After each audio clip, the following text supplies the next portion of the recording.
I just want to say that we've been working on this spectacular spectrum of villages, and most recently a village by and for veterans.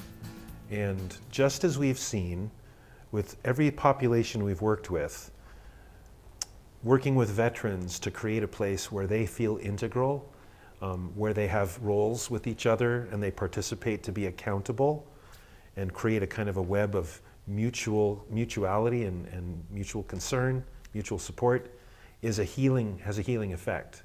So the first one was called Dignity Village, and you know, as a kind of a history buff, an anthropological nerd, and an architect and planner, I was excited about so many different things about this, but the most exciting thing to me was being able to work on a full spectrum program of community amenities and spaces, the likes of which no developer in this world feels like they can afford to pay for, but essentially a reintegration of living and working so that people can meet their own needs, grow their own food, gather, create, have workshops, composting systems, micro-enterprise facilities where they can undertake ideas that attract funding, create support for their own houseless environment.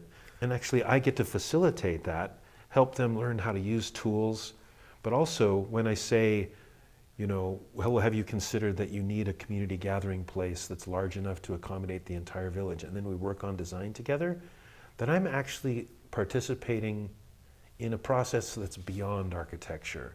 It's primordial, it's ancient, and I'm hardwired to do as a human being.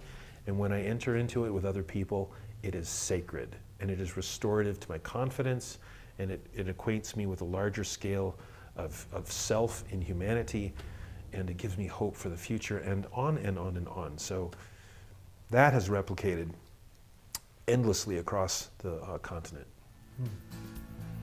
Well, as projects like that give you hope, your work gives us hope as we follow what you do from around the country. So I just encourage everybody, check out City Repair Project online so you can see the good work that they're doing, that you're doing. And I thank you so much for taking the time. Thanks, Laird. All right.